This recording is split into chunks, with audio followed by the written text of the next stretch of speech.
Sekarang marilah kita bersama-sama masuk ke rumah Tuhan dan menyerahkan seluruh harapan serta doa kita kepadanya.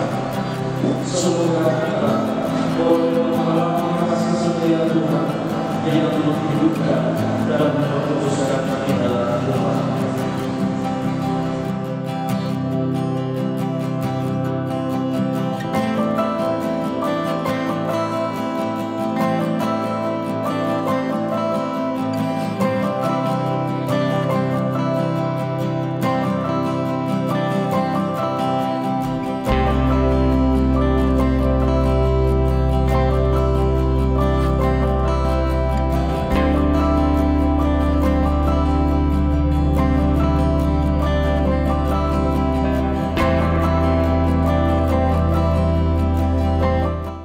Halo para sahabat yang terkasih, salam jumpa kembali. Semoga Anda sekalian dalam keadaan yang sehat, tetap semangat, dan penuh sukacita di dalam Tuhan yang senantiasa mencintai kita tanpa batas. Beberapa hari yang lalu ada seorang bapak, dia bertanya kepada saya, "Romo, bolehkah kita menyelenggarakan sakramen pernikahan atau katakanlah pemberkatan nikah dalam masa prapaskah seperti ini?" Mungkin ini menjadi pertanyaan kita, atau katakanlah ada pertanyaan bahwa bolehkah seseorang itu menikah pada masa prapaskah atau masa Advent? Nah, jawaban singkatnya adalah boleh, ya, sekali lagi boleh, asal tetap memperhatikan ketentuan-ketentuan liturgi yang berlaku dalam kedua masa itu, masa prapaskah maupun masa Advent.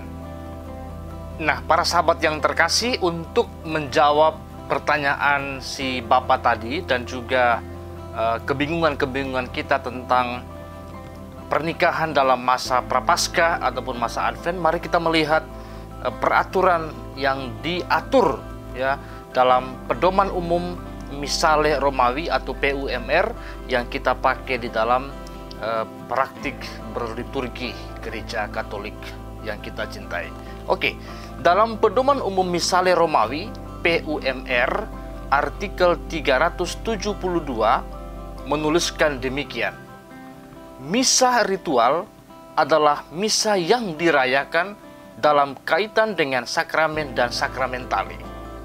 Misa ritual dilarang pada hari-hari Minggu selama masa Advent, Prapaskah, dan Paskah. Pada hari-hari raya, pada hari-hari dalam oktav Paskah, pada peringatan arwah semua orang beriman, pada Rabu Abu, dan selama Pekan Suci. Di samping itu, hendaknya diindahkan kaidah-kaidah khusus yang diberikan dalam buku-buku rituale atau dalam rumus misa yang bersangkutan. Nah, itu jelas sekali diatur di dalam PUMR artikel yang ke-372. Nah, apa saja yang termasuk dalam misa ritual yang dimaksudkan dalam dokumen ini? Yang termasuk misa ritual adalah misa pemberkatan perkawinan. Ya, salah satunya pemberkatan rumah dan juga pemberkatan lainnya. Nah, dengan demikian dikatakan bahwa pada prinsipnya misa pernikahan dilarang pada hari-hari yang disebutkan di atas. Apalagi kecuali sakramen tobat dan pengurapan orang sakit, perayaan-perayaan sakramen lain termasuk ekaristi, baptis, perkawinan tidak diperbolehkan pada hari Jumat Agung dan Sabtu Suci atau Paskah.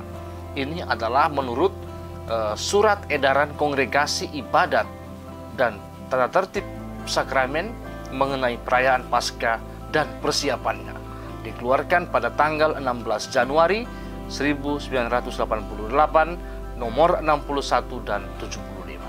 Oke, dalam pelaksanaannya, sesuai dengan dokumen-dokumen di atas, diambil kebijakan bahwa penerimaan perkawinan pada masa Advent dan Prapaskah masih diperbolehkan dengan mengingat makna dan ketentuan khusus masa Advent dan Prapaskah sebagai masa pertobatan.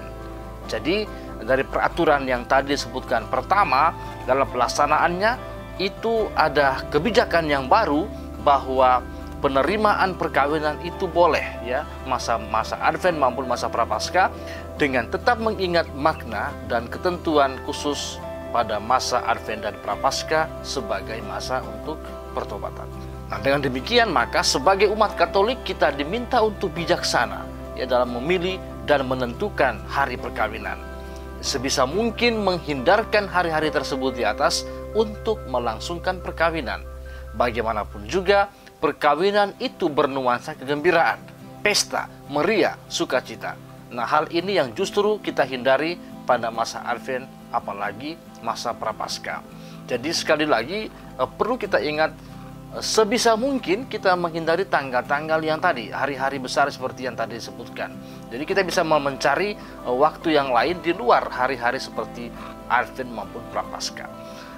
Dan selanjutnya dikatakan bahwa ketika situasi mendesak dan tidak ada pilihan lain, penerimaan perkawinan masih tetap bisa dilangsungkan dengan prinsip ugahari. Misalnya, penerimaan sakramen perkawinan tetap dilangsungkan dengan tanpa menyelenggarakan pesta atau resepsi yang mewah, yang meriah.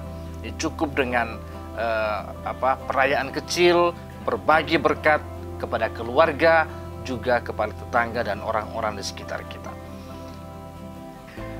Nah, bisa juga diambil kebijakan bahwa penerimaan sakramen perkawinan boleh dibuat di gereja tanpa misa, jadi hanya ibadat, dengan hiasan altar tetap mengindahkan suasana masa Advent dan Prapaskah. Tanpa hiasan bunga, dekorasi secukupnya, kita buat sesederhana mungkin di sekitar altar dengan katakanlah dedaunan, ya pokoknya bernuansa Advent maupun Prapaskah. Itu kan ada korona Advent tanpa bunga dengan dekorasi yang secukupnya. Nah, ada dedaunan, pokoknya bernuansa seperti perayaan-perayaan Advent dan Prapaskah yang sedang kita jalani. Dan tetap tidak diperkenankan pada hari Rabu Abu selama pekan suci, oktav Paskah, dan peringatan arwah semua orang beriman 2 November untuk melangsungkan upacara pernikahan. Jadi masa Prapaskah atau Advent itu boleh dilangsungkan pernikahan dengan catatan tadi, waktunya atau situasi mendesak, tidak ada pilihan lain. Tetapi untuk Rabu Abu, untuk oktav Paskah, dan juga pekan suci dan 2 November itu sama sekali tidak diizinkan atau tidak diperbolehkan. Nah, melalui ketentuan-ketentuan liturgi ini, kita diajak untuk bisa menghayati masa Advent dan Prapaskah sebagai masa pertobatan. Jadi jangan diganggu dengan hal-hal yang lain. Kita fokus dengan upaya atau niat pertobatan kita. Terlebih masa Prapaskah, ya, sering kita sebut dengan retret agung. Kita betul-betul fokus untuk mempersiapkan hati dan batin kita dalam pertobatan untuk merayakan pesta Paskah. Nah, tentu retret agung kalau kita betul-betul menghayatinya, maka di sana kita mengisi dengan berpuasa, berpantang, bermati raga, dengan berbagai macam niat pertobatan kita, baik kita di diri kita sendiri pribadi, keluarga, maupun juga sebagai komunitas kategorial dimanapun kita berada dalam sebuah wilayah teritori tertentu. Nah, pada masa ini kita diajak untuk hidup lebih sederhana, membangun solidaritas dan berbagi rasa dengan mereka yang menderita dan berkekurangan, meneliti batin dan menyelami belas kasih Allah yang luar biasa untuk kita manusia. Maka dengan demikian kita bisa menyimpulkan bahwa tidak dilarang untuk melangsungkan upacara penerimaan sakramen perkawinan dalam masa Prapaskah maupun masa Advent, tetapi alangkah lebih bijaksananya kalau kita menghindari hari-hari atau masa Advent dan masa Prapaskah untuk melangsungkan perkawinan atau pernikahan itu sendiri. Nah, para sahabat yang terkasih, demikian penjelasan singkat yang kiranya bermanfaat untuk pemahaman kita tentang sakramen pernikahan dan juga masa Prapaskah serta masa Advent itu sendiri.